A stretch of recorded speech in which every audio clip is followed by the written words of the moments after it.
les affaires courantes.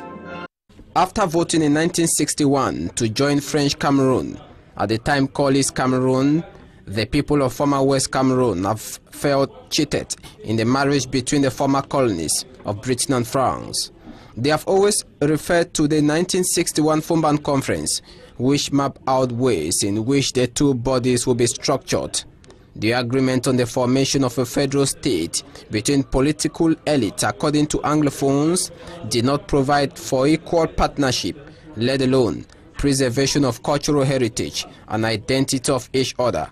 The United Nations says two territories will come together. What are the inner characteristics? What are the strengths of these two territories? You have on the one hand, La République du Cameroun, big, militarized, whose human rights record is openly impeachable. I remember as a child growing up, the fight for independence, especially in Banlike country, we used to pass and see heads cut off and lined up in the streets. That's the kind of environment that Republic was in. And on the other side, you have a small territory, close-knit, brought up in the stiffest of the Anglo-Saxon tradition of respect and centrality of the citizenry, unarmed, absolutely unarmed, as against a heavily militarized La République du Cameroun. It's not their problem. And even so, the United Nations said, the two of you back, lion and sheep. And today we are surprised that Francophones are treating Anglophones the way they are treating them. They are not to blame. The United Nations is. I don't want to bother myself with what Francophones are doing to us. How did this situation come about? The marriage turned out to be a merely transitory phase to the total integration of Anglophone region into a strong, centralized, unitary and Francophone dominant state. This gradually created what historians term today Anglophone consciousness, who argued that they have been marginalized and assimilated. Southern Cameroon's votes in the plebiscite of 11 February 1961 in favor of achieving independence by uniting with La République du Cameroun, which is Francophone Cameroon. Bearing in mind that our brothers and sisters in British Northern Cameroons, voting in a similar plebiscite, voted in favor of achieving independence by joining the Republic of Nigeria. And they have remained part of Nigeria ever since. We joined our brothers and sisters in La République du Cameroon, bringing with us our own colonial heritage, the system by which we were educated, we did business, we administered our courts, etc. And they had their own legacy from their French colonial experience. Now, no one colonial experience is more acceptable than the other. Ideally, upon reunifying, we should have said, we don't want anything of this colonial heritage. We'll leave it behind. The French will leave behind. The English will leave behind. And what do? We forge something originally Cameroonian. That is neither French nor English. If we did that, 54 years later, 55 years later, we wouldn't be talking of Anglophone, Francophone today in any sense. The gradual process to wipe out the cultural heritage, administrative autonomy of former West Cameroon was on, and in 1966, a one-party system was introduced with the Cameroon National Union as a lone political party, meaning the Cameroon National Congress and the Cameroon National Democratic Party were all gone. In 1972, El Haj Amado Aijo abolished the federal system, changed the name to the United Republic of Cameroon, and in 1984, President Paul Biya changed the name from the United Republic of Cameroon to simply the Republic of Cameroon. The name Anglophones argue was initially used when Aijo was in power after independence. Aijo did not wait for Foncha to return to Boya from Fumban, and he tore up that Fumban thing and threw in the waste paper basket. And what welcomed Foncha here was an appointment of a federal inspector answerable to Yaoundé. Do you understand? Why are we surprised that we are where we are?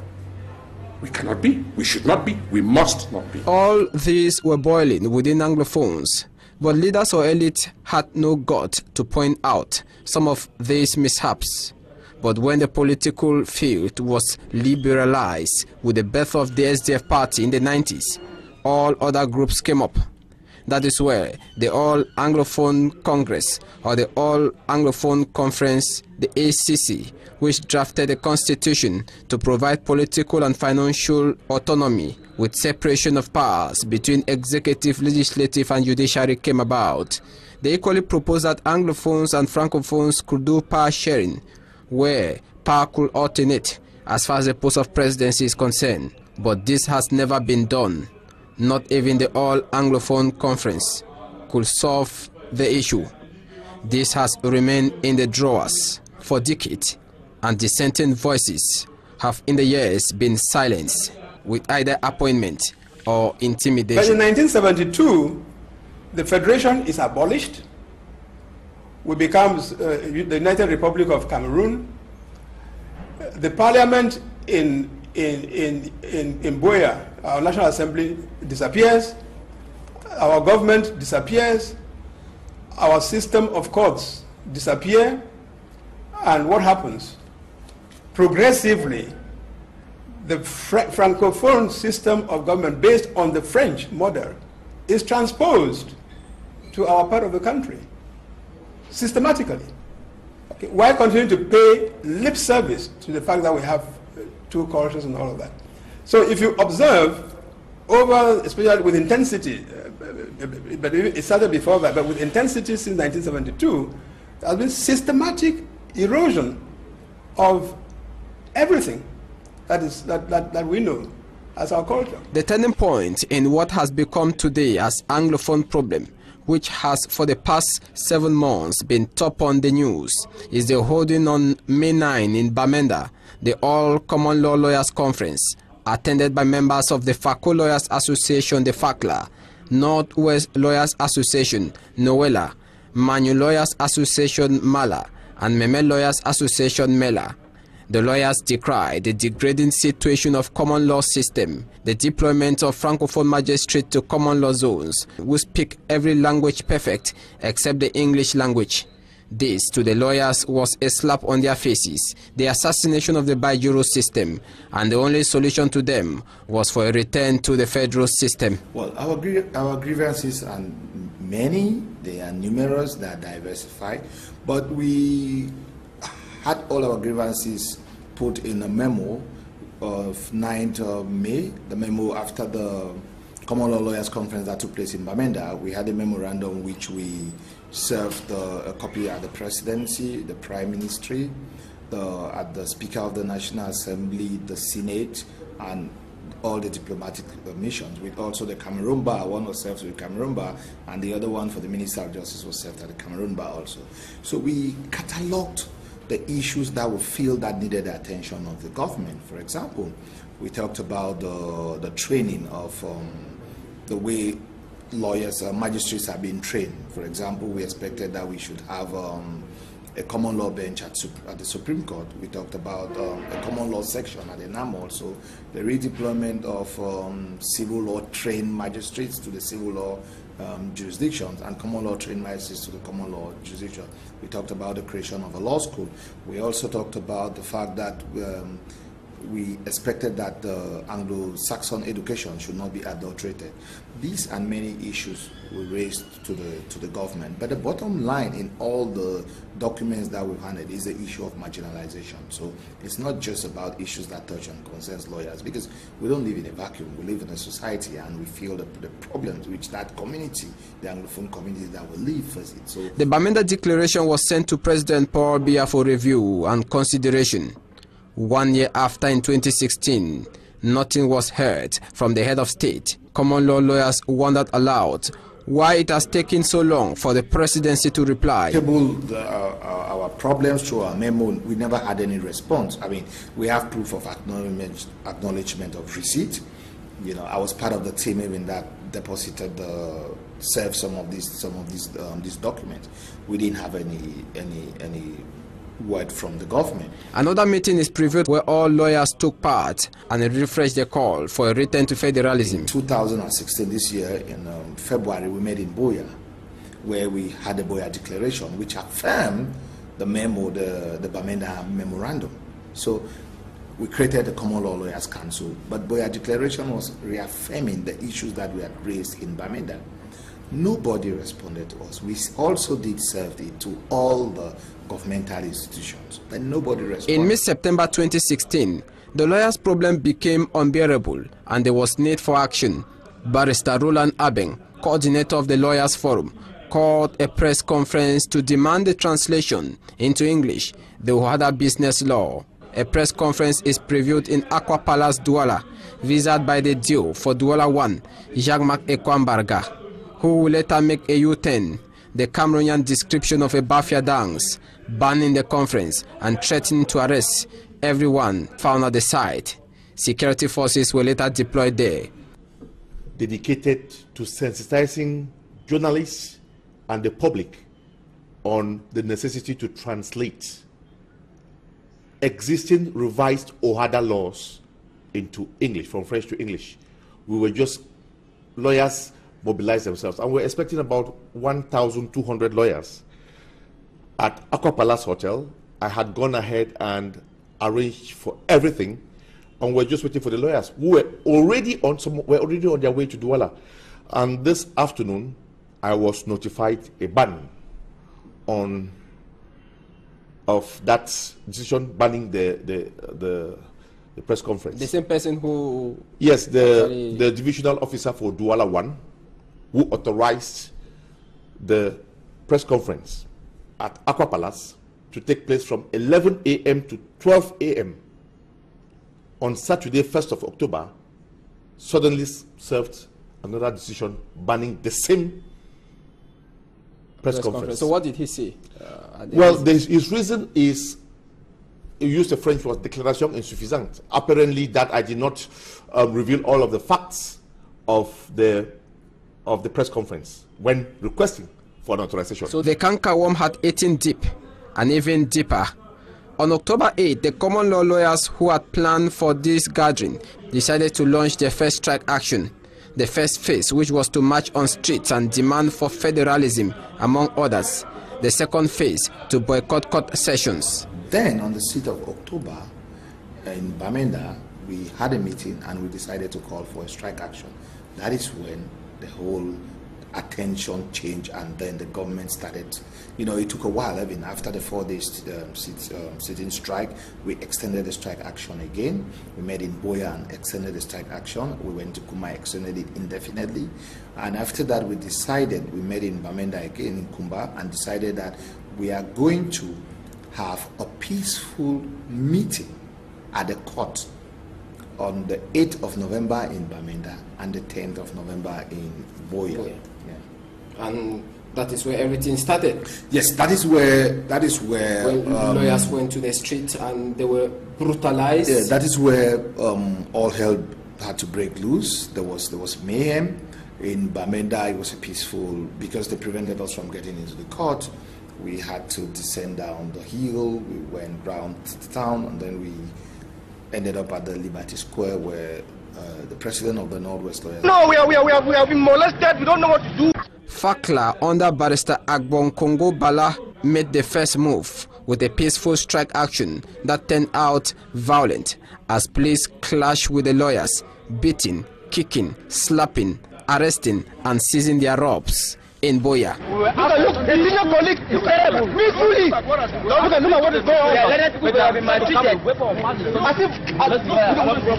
We came here to demonstrate our anger against the system, against the regime, the oppressive laws, the abuse of the common law. But they have gone into all the hotels and ransacked them, seizing lawyers' room, sending lawyers out of the hotel room, blocking all lawyers not to get access to even vehicles. Our robes was seized. My robe was seized, and a senior lawyer was molested by the forces of law and order. It's a very shameful country. The lawyers, where are people going to now? We don't know. We have been molested. We don't know what to do. Our hopes are seized. So we don't know. Inalienable human rights are being violated in broad daylight. It's funny. It's unacceptable. It's something we cannot accept. And we are determined to push our cause till the end. The strike action was to last for 4 days following the Buea Declaration in the month of February. 4 days after the strike action is on, Bamenda takes the relay. Les violences qui continuent. À Bamenda, au Cameroun, la police fait état de 4 morts suite à de nouveaux affrontements. Le parti au pouvoir tenait un meeting ce jeudi mais n'a pas réussi à apaiser les esprits. Don't have provocation from a repressive regime. We are saying no to tyranny.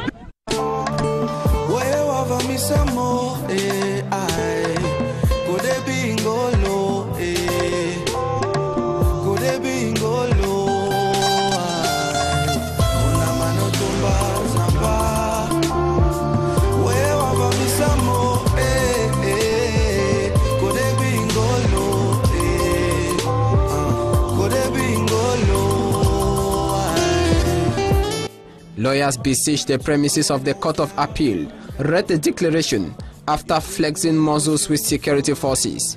The scenario was worsened around Commercial Avenue when for the first time the population began seeing themselves on streets. Tear gas was used on the lawyers.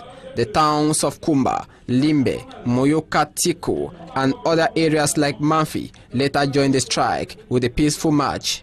A state that professes that have respect for human rights, you know, a state which is a signatory to most of the international covenants, the International Covenant on Civil and Political Rights, the Universal Declaration of Human Rights, you know, all the Convention Against Torture, cruel, inhuman and degrading treatment, all these conventions, you know, the OAU Charter is clear. Our Constitution even makes provision for the respect of human rights and civil liberties. But I was shocked, I was stunned by the reaction of the gendarmes and the police to unarmed, you know, lawyers. We were going to court to have a meeting to discuss these issues that is happening, you know, expected government at least to open an avenue for dialogue, but we were met with brutality. We were prevented from getting into the court. They did not only prevent us from getting into court, everybody who had a white shirt and a dark tie on a suit who they thought was a lawyer was attacked.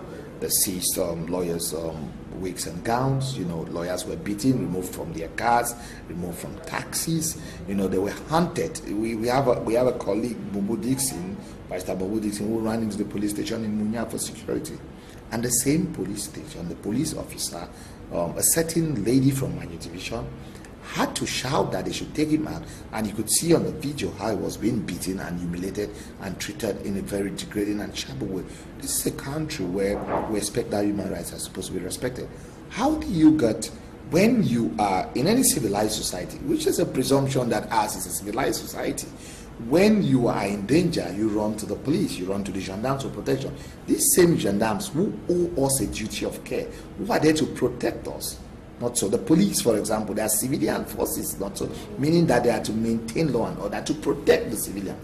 The same police officers are the ones who are perpetrating such heinous and atrocious crime. You know, I still cannot believe what happened on the 10th in Buea and its environs. You know, I still cannot find. When I watch the video, I'm like, is this happening in Cameroon?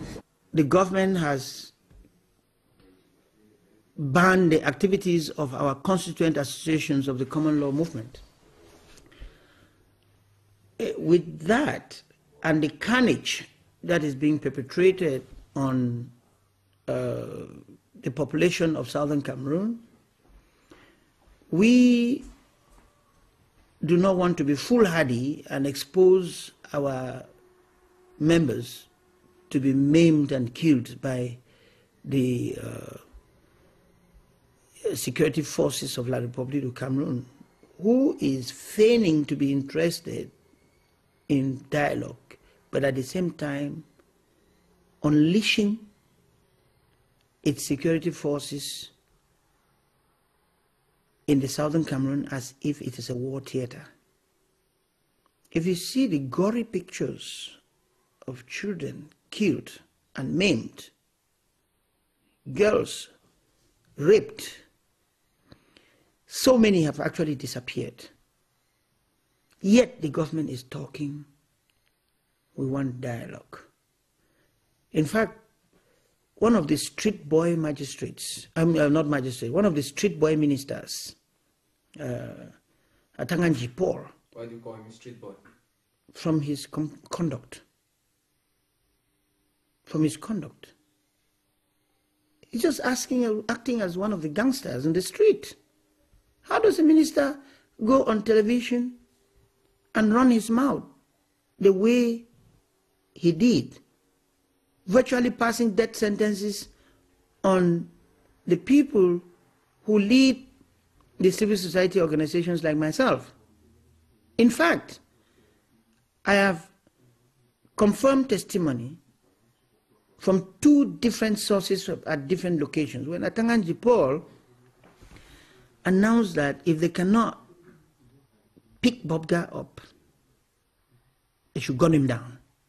As the strike is ongoing, all Anglophone teachers' trade unions announced that 1 month from the date of their announcement, they will go on a strike that will be unlimited until their grievances are met. The teachers decry the degrading situation of the English language, especially when Francophones are appointed to teach English in such schools. They equally ask for a number of reforms in the sector. These malfunctions were identified as far back as 2004, 2005, 2006, and concerted advocacy began in letters, in memoranda, in the form of protests to get government and government officials know that there was something fundamentally wrong with our educational system. Now, when you look at the law of orientation that governs education in Cameroon, that law of orientation was signed in 1998. It creates, or it erects the subsystem, the subsystems into 2: the Francophone and the Anglophone subsystem of education, and both of them with the right to develop its educational processes and its evaluation processes as best they think, the actors. So unfortunately, there are quite a number of malfunctions, like we said, and these malfunctions that begin from the type of teaching that takes place in the classroom to the types of exams that are given to the Anglophone children. We are getting into the strike because we think that the education of the citizens in the country is the role that teachers must play. And if you would go down memory lane, you will have to understand that education in the country actually was brought into place by the missionaries, and they were the missionaries who actually took up the education of the citizens from the base with all the seriousness that we would imagine. So if we are coming in as confessional schools into the strike action, it is because we see the need why we should join those of the government sector to articulate issues that border on education in the country. The little dog has been playing with the mother and licking its anus, and one day what happened? It impregnated the mother. So that is how it started. On the 5th, these signals were sent out. On the 21st, it finally came to its apex when somebody came in and championed it. Actually, the teachers said they were going to sit in. It is sitting in. And the learners too were supposed to stay at home. In an attempt to solve this problem, Prime Minister Philemon Yang created a commission and appointed Higher Education Minister Professor Jacques Famdongo as the head of that commission. This angered the trade unionists, who said Famdongo was the man behind the problem and cannot be the one to negotiate. Several meetings called up by Famdongo was simply boycotted by the trade union leaders. November 21 arrives. Teachers have planned a sit-in strike action, but something remarkable happened. It marked a turning point in the Anglophone crisis, 2016-2017, and the present situation. We will go to the council. Dumu must tell you something.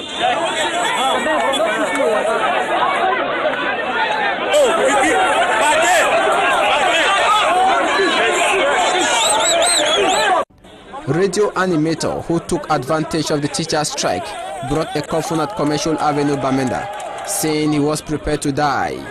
He decried poor road networks, potholes, limited access to social amenities, among others. His action will later be interpreted as politically motivated.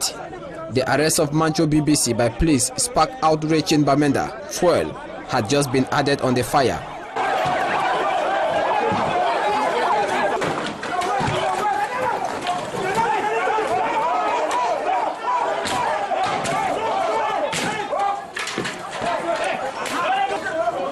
Gunshots were heard as denizens trooped in number, burning and shooting stones, while police shot live bullets and killed. Figures which till date are still conflicting. Mancho BBC is a new strongman of Bamenda. Not even the arrival of Nejon Frundi, chairman of the Social Democratic Front Party, could calm the situation. We are still having our voices. Everybody is coming out. Maybe the person, the guy who championed, we have gone to the 8th. What about what happened on the 5th? It was not even a student, as I hear. The guy who came out in a coffin, was it a teacher? I don't know. So that was on the 20th. One of those days when the guy came out, that was on the 21st. Sorry, on the 21st, you know, many things have come up within this period. So, but people are yet, I made the statement that people are still living in illusion. When the time will come, you will wake up from this reverie, you will wake up from this sleep. If some people are going, you see that other parts of the country, they have queued in. This was going on with the November session of Parliament. That is where Honorable Wirba Joseph said, when injustice becomes law, resistance becomes a duty. That has remained as a trademark of Wirba Joseph, the Wirba Force. In which we believe in freedom. To go out on the street and demonstrate is a basic right for us. And that is why we are saying that there are two Cameroons that came together. If you are telling us, like a state minister stood here last year and told us that what happened in Cameroon is like dropping a few cubes of sugar into a basin of water. Who is the sugar and who is the water? I'm asking the government bench of Cameroon, who is that you rape our children? My brother's daughter has been raped in Boya. I swear to you, the government of this country, does the president of this country know that the governors and the DOs and all the administrators who are sent to West Cameroon are out there behaving exactly like an army of occupation? Our people have nowhere to go. We have made all the efforts. Our ancestors and our forefathers trusted you to go into a gentleman's agreement that two people who considered themselves brothers could go to live together. If this is what you show us after 55 years, then those who are saying that we should break Cameroon are right. They are correct. The people of West Cameroon cannot be right. They are correct. The people of West Cameroon cannot be your slaves. The people of West Cameroon are not, you did not conquer them in war. If this is what you are saying that we should live in, I say simply no, it will not work. How do you have an army that's supposed to protect children, step out there, beat them, and rape some? It is not heard of in any country. This is the 21st century, and anybody who does that and cannot be willing for his government to pay the price, we will exact it on you.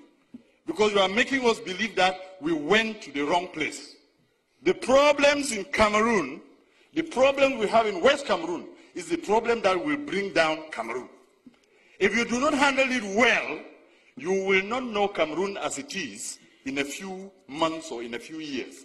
When people have had pent-up anger and pain, humiliation, For over 50 years, when it bursts out, you will never be able to control it. I want to give you a quote here in this house that I borrowed from the American liberators. When injustice becomes law, resistance becomes a duty. The people of West Cameroon have a duty to resist your oppression. The Anglophone problem gathered momentum, and every citizen became conscious of the fight. The fight is still as they will say. Prime Minister Philemon Yang, 5 days after the strike action, went to the northwest region of the country to calm his brothers as he left for Bamenda. Government ministers, including Laurent Esso of Justice and Issa Chiroma Bakari of Communication, said there was no Anglophone problem. The PM, while in Bamenda, said there was an Anglophone problem. Yeah, it was a bit frustrating. I felt a bit for the Prime Minister, because when we left the meeting, we were there for 3.5 hours. When we left the meeting at the lobby of Ayaba, you know, I watched Minister Issa Chiroma on TV, wherein they were saying that there was no Anglophone problem. And I find that a little bit politically dishonest, intellectually dishonest also. And in a way, we are inciting the population against each other, and we're trying to preach hate. You know, because if you say there is no Anglophone problem, which the Prime Minister confirmed, because one of our colleagues, Mba Eric, expressly asked the Prime Minister, Your Excellency, is there an Anglophone problem? And the Prime Minister said, yes, there is an Anglophone problem. And with regards to the Carlos statements made by Mr. Atanganji, the Prime Minister said, well, Mr. Atanganji is not a spokesperson for the government. He spoke in his individual capacity. But I think Mr. Issa Chiroma had made such statements also. You see, we should avoid making such inflammatory statements. I don't think the president would be happy. I don't think it's helpful for anybody who claims he or she likes this country. Because if we don't acknowledge the problem and try to find a panacea, find a long-term solution, then, you know, we would end up being like the proverbial house that was built on sinking sand. At the end of the day, we would crumble. And then you start changing the discourse. When you say there's no Anglophone problem, the discourse starts shifting. That, okay, some people are already saying that, yes, there might not be an Anglophone problem, but there's a Southern Cameroon's problem. Not so. Meaning that it pushes the discussion from those who might be clamoring for a federal structure to those who are clamoring for a breakaway of the state. So when you do your political vuvuzelaism, as I could describe it, when you play the role of a sycophant, the role of Goebbels, you know, during the days of Hitler, we had Goebbels who was a propaganda minister. You have to know that times have changed. We are not in the 40s. We are not in the 30s.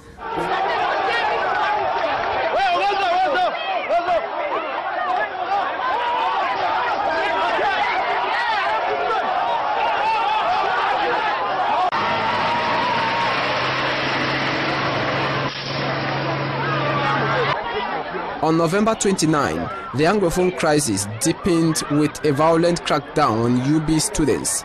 The students were protesting against hikes in financial penalties when they failed to pay tuition fees on time.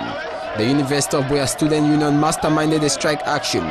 Security was brought on campus, students brutalized by mostly student police. Some are reported to have been raped.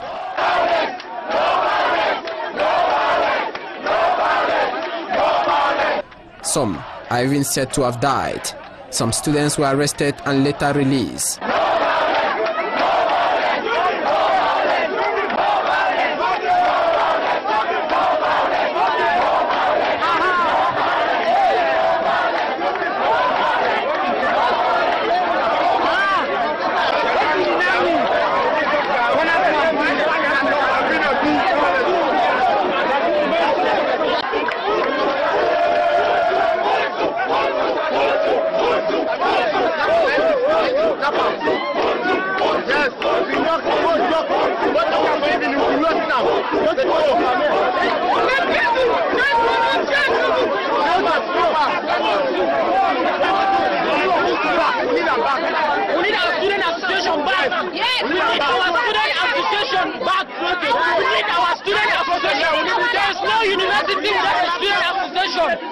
There is no university without a student association. We need it back. We need to change it. We need to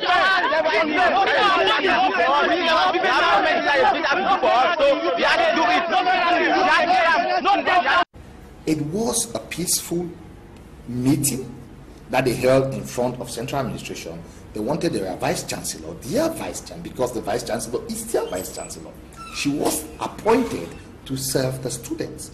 They went there asking questions about their 50,000, that is presidential grant, what is happening, about the fact that those students have to pay 10,000 for late registration, about the fact that they need their transcript, they have to pay money. Whatever has to be done in university, they have to pay money. And we are facing difficult economic times where parents don't have money. So these were the issues that they wanted their Vice Chancellor to address them. They were equally worried that their lecturers have been on strike, and on that same Monday, the Vice Chancellor wanted the CA to begin, that signed a communique. So they were worried. They expected their Vice Chancellor to talk to them. But because we have a fire brigade attitude, we respond like we're in a military regime. You know, if you look at the Abacha regime in Nigeria, that's the kind of way they responded, or the communist regimes, you know, in North Korea. They had to bring the military, they had to bring the police and the gendarmes. How do you allow police and gendarmes to get into the union? But because I don't know whether we have skeletons, we have things to hide, because we want to have we have this strong man syndrome. I am the boss, I cannot come and talk to them. But you are there because of them. We are very high-handed. I'll bring in the forces of lawlessness and disorderliness to come and clamp down. And look at what happened. Look at how students were a student was raped, students were brutalized, their residential areas that they call mini-cities, their doors were broken, close to 200 students were arrested and detained. Some of them were taken as far as Gendarmerie base at Sonara, others were locked in Tico, others in Boya, at the gendarmeries, at the police station. It wasn't called for. It wasn't called for. We have testimonies of students who they came to their house, they broke their door, they took them out with their nightwear. You understand? Others were arrested. There's a female doctor who was on call, student doctor who was on call. She was arrested in Moliko. Most of them were just. It is a fundamental right not to protest. Is it a fundamental right to ask your government, to ask your Vice Chancellor that we need this provided? But I was shocked by the reaction. You know, that is why we are saying that a commission of inquiry should also be created to investigate the perpetrators who gave orders that these gendarmes and police will get into the Vice Chancellor of the University of Boya, who was accused of bringing police on campus, later held a press conference to enumerate certain issues and clear the air. I think that I'm just surprised that students can allow themselves to be swayed by people who are so unconvincing. They are unconvincing. That's all that I can say. I think that they should have a real means of knowing what to believe and what not to believe. It is not all the time that somebody will come out and tell you, oh no, that person did not do anything. Of course they should come for classes. Who loses? This is the question. Who loses? We all have problems, but problems have to be solved in a way that, you know, you don't have people losing so much out of a particular problem. Is there a time when there will be no problem, especially in a state like this?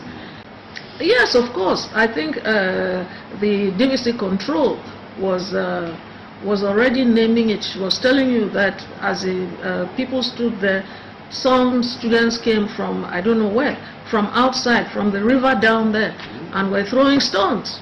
Those are not UB students. You know, these are, as we said, the campus is porous, and people can come in at any time, you know, but as we say, students must know how to say, no, no, no, this is not our take. I would like to say that we in the University of Boya, we don't know exactly who are the students who were arrested. Okay. But all of those who were arrested must have been involved in the strike action. Okay. And I think that we think that justice should follow its course. But the parents of these children should rest assured that we cannot remain indifferent in a situation like this. And we are going to make sure that those who are innocent will be released eventually.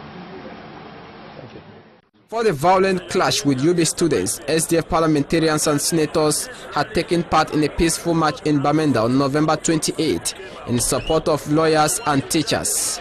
The CPDM responded by organizing theirs in Buea, with the Secretary General of the Central Committee, Jean Quinty, saying there was no Anglophone problem. It's a message of goodwill, thanking the people for coming to listen to us, thanking the parliamentarians, mayors, and senators who heard of the plight of their people and came out to see them and talk to them and appease them. And that this is the type of unity we are talking about. That my pains are your pains are my pains. And that at this rally, both Anglophones and Francophones came out. And I want to charge these Anglophones and Francophones who came out to take their responsibility to see how they can resolve the problems of Cameroon.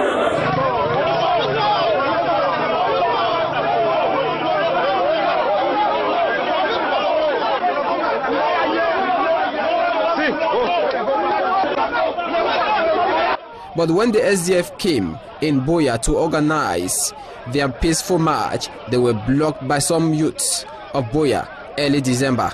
We begin the guy will start go school today. Ni John don't come with parliamentarian, they can stop them and no go school. Go carry people parliament, bring them in the come march of Buea. We know one march of Buea. We know one no problem of Buea. I mean they go back. Then no, we don't peace. We don't get no problem of Buea. We don't have problem Buea. We are in peace. We are in peace. We love our nation. We are one. Cameroon is one and indivisible. We are one. Yes. When we come here, we come welcome with National Chairman John Fundi. We get with dance group. Suddenly, we don't know why they talk of parliamentarian facts here. May we know dance. May we know dance. We don't know why, and we try to explain. They start for bit. We see the one where me get them, and they talk. Say when they go for Bamenda, I don't know whether Cameroon will be divided. They will finally move to the Moliko Stadium after spending minutes at the parliamentarian flats.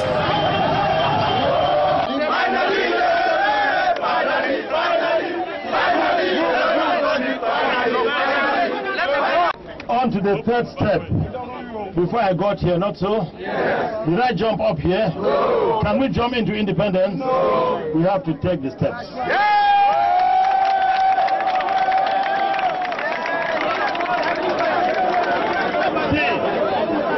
Please. Some of you independent. Some of you are doing this and that. Some of you say you've been beaten. Some of you say you've been insulted. I want to know one person here who has been insulted, beaten, poisoned, shot at more than they've shot at me. One person, show up your hand.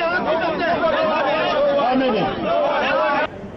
Okay, bro. After the Buea meeting, CPDM bigwigs, including Philemon Yang, Prime Minister, were announced for Bamenda for a unity march past with CPDM rally. The people of the Northwest region, especially the people of Bamenda, had warned against such meetings, but the CPDM militants insisted. December 6, the Cameroon Anglophone Civil Society Consortium is created with over 15 trade unions, including traders, taxi, motorbikes joining. The strike is now open for people of all walks of life.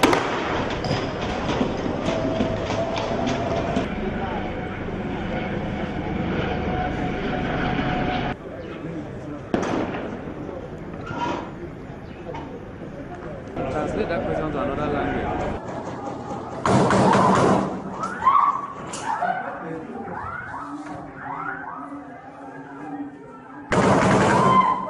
Jesus in Bamenda shooting. They are killing us in Bamenda. On D-Day, December 8, there was a bloodbath in Bamenda. CPDM rallies interrupted. Police fire live bullets. Many are killed. Dozens are arrested. Others are beaten. The crowd responded by beating up some persons with CPDM regalia. Atanganji is reported to have abandoned his car and ran for his dear life after the angry population chased him. Bamenda was transformed into Baghdad. PM Yang and co. later read a declaration at Ayaba Hotel and disappeared in the thin air.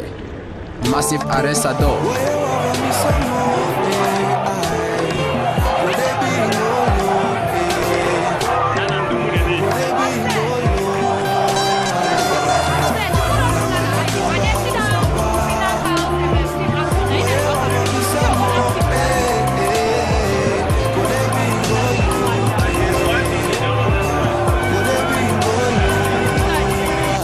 to request for more things or to even protest, I don't think you need to destroy the little that you have. That is the issue here. That is the conversation we have in Bamenda here. For people to know exactly how to channel their anger, how to complain to government that this is not working well. It is not by banning. And you know that the present crisis was started by the lawyers and the teachers. And to the best of my recollection, I've not seen any lawyer nor teacher causing the kinds of destruction that took place here in Bamenda. It therefore means that we need to refocus our attention on what our problems and look for solutions towards solving them. And that is that. I mean, due to the acts of a group of manipulated and exploited extremists. In his end-of-year speech, President Paul Biya condemned acts of violence in the northwest and southwest regions of the country and called on all to give dialogue a chance. But observers say Mr. Biya failed to address real issues which took place during the strike action. The head of state has not even spoken about over 64 young persons carried away from Bamenda, Boya and Kumba to Yaoundé, and some are purportedly missing. Nothing was said about them. Is that fair? Who is going to tell the teachers, please calm down? Who is going to tell the lawyers, get back to court? A part of the head of state of Cameroon. In his address, he did not make mention of the word Anglophone, but said their revendications have found it. The head of state had not mentioned the word Anglophone. The head of state had merely talked about extremists. I don't know. And manipulation. The people are extremists and they were manipulated. Is it that the teachers, trade unions, leaders are extremists now? Or the lawyers are extremists now? Michel Tekam, vice president of the UPC party, thinks that President Paul Biya simply said what he has been saying for the past years, that this year's speech had nothing to write home about. You see, every year he makes a very good speech. But personally, I was not voting to something new because, for instance, this accident which happened in Ezeka, the report is said to have been done and given to the presidency. He told us that he is waiting for report. When this report, three months after accident, we didn't have a report. When will we have the report? And this report should be exploited and sanction must be paid, must be taken. He is of the opinion that federalism is the best solution. I personally am for the federalism, not for two states, but for many states. The unfortunate thing is that if the forces concerned had listened to me and talked to the youths before now, the situation would not be what it is. I'd written, I'd spoken, I'd personally met the governor, I'd swallowed my pride to talk to the authorities to say, please, we are sitting on a time bomb. And if you saw the youths you saw on the road yesterday, they are children from 11 to 27, at most 30. And when you have this type of children take things into their hands, you have to be very, very tactful to go out to them. Yesterday, it was neither the lawyers nor the teachers. And it's because we gave an opening to the youths to do what they are doing. Because when the Boko Haram thing started, I said, we are joking with this thing. If you give me 5 million, I can recruit children just from this stadium to go into the cause. Because they were there helpless, hopeless, and without a future. And when the youths now have this opening, they want to take advantage of it. Well, I'm glad they've expressed their opinions. These opinions have been heard by the authorities. Yesterday, I took the pains to go through the town to see for myself. Even at one stage, they shot my car. I had to dislodge quite a lot of things. Painfully, I went to the hospital to see how they fired tear gas into the hospitals, and I met people that were beaten, brutally beaten.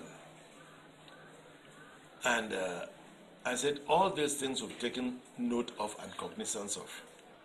So my appeal to both the teachers, the lawyers, is that while their strike action continues, because I'm not a member to call them off, continues, we should make it look as simple as it was in the other days.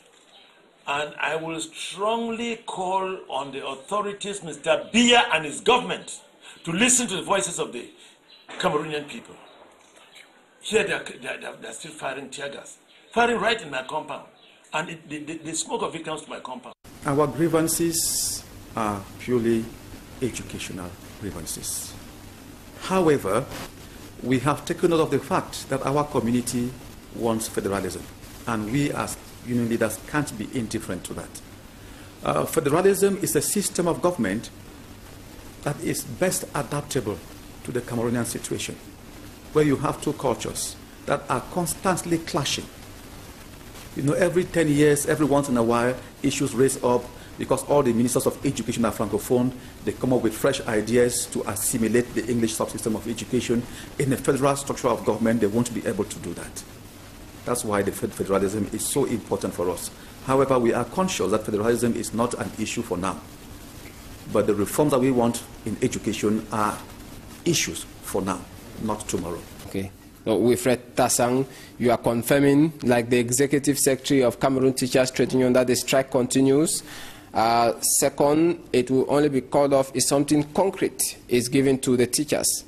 Yes. In our last union leaders meeting, we agreed, even as we had agreed with the Prime Minister, that if the Prime Minister were to solve one of the core problems that we raised before the ad hoc committee meets, we would suspend the strike.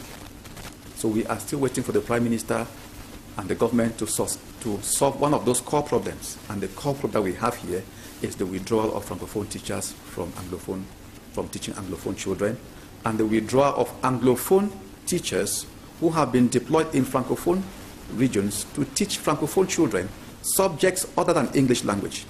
So we need to readjust, withdraw these two, and send them to where they belong. We are not saying that Francophones should be taken out of the Northwest region. No.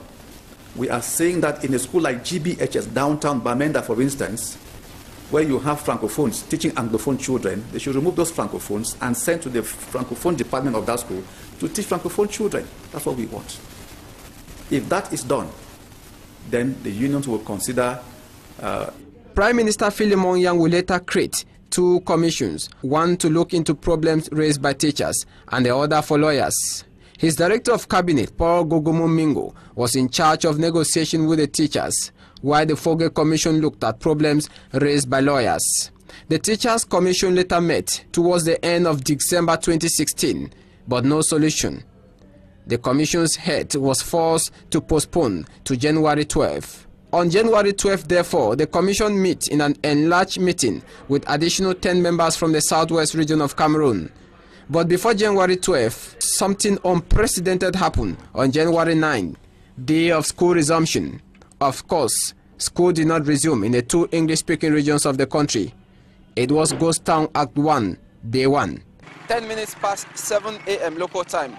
We are at the Presbyterian Comprehensive Secondary School here in Bamenda. It belongs to the Presbyterian Church in Cameroon. At this time, when students were supposed to be in school, at least some of them around the school campus, but you can't find any student around the school campus, an indication that they are equally respecting the Operation Ghost Town this Monday morning, 9th of January 2017. Security forces are equally here to preempt any violent action that might take place this day, Monday Ghost Town in Bamenda, the chief town of the northwest region of the country. The security forces have been here since this strike action began and doing everything humanly possible that security is ensured in this locality. January 13, that is the day in which the final communique is expected to be read. The meeting with teachers goes deep in the night at 2 a.m. Bike riders and onlookers had been waiting impatiently outside. Social media was at work. News spread like wildfire in the dry season that the leaders were held at pen point, that they must sign, calling off the strike action. This prompted motorbike riders to troop into their numbers at the governor's office. At the end, about 4 persons were shot. The future is theirs. I'm 77. The future is theirs. They have a right to fight for it. Mine is gone. Mine is gone. I may die tomorrow. If they don't fight, our fathers will come from the graves to fight for them. They better fight, man. They better bloody fight. No liberty is gained by lying down and allowing people to walk on you. They better fight. When a system has failed, people want change. It's a clear message for those who govern to get. Unless they say that the lawyers of Northwest and Southwest are also mad. The system has failed. That is the whole message I'm giving. It's failed. We better get together and correct it. At the end of the meeting, no concrete solution was arrived at. Lawyers and teachers denied signing the document prepared by government to call off the strike. We can assure you that there was no taboo issue. You can imagine anything that has been a controversy in this crisis. There was no taboo issue. We confronted all the issues and we made our propositions and made our proposals and gave. We have an elaborate press conference tomorrow. We cannot do everything we want to do this tomorrow now. On January 14, the teachers and lawyers are expected to hold a press conference, but it was later called off when government started hunting them. On January 17, the state took command. Internet is cut off. Agbobala Dr. Fontem are arrested, and later Ayapola Bine on January 21. Mancho BBC arrested too. Aya is still under detention. As said, he is a prisoner, a political prisoner without a crime. We are calling on the government to tell this family and to tell Cameroonians why they are holding our father. Several others, including journalists, were equally arrested. The diaspora takes control of the consortium, with Tapang Ivo Tanko and Mark Barretta making an aggressive move on social media. Within this time, there is no internet in Anglophone Cameroon. The Bilingualism Commission is later created, as promised by President Paul Biya on 31st December. Court cases of those arrested have been adjourned on several occasions. Some changes at the level of secondary education with transfer of teachers, donation of billions to private sector, and the recruitment of 1,000 bilingual science teachers announced. 11.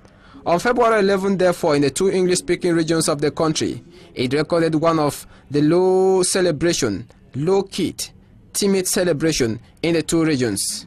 The protest in English-speaking regions of Cameroon has attracted international community, the US, the UN, the UK and other bodies urging the regime in place to go on positive dialogue. Recently, the United Nations Special Envoy to Cameroon, FAL, advised the government to reinstate internet and release those arrested.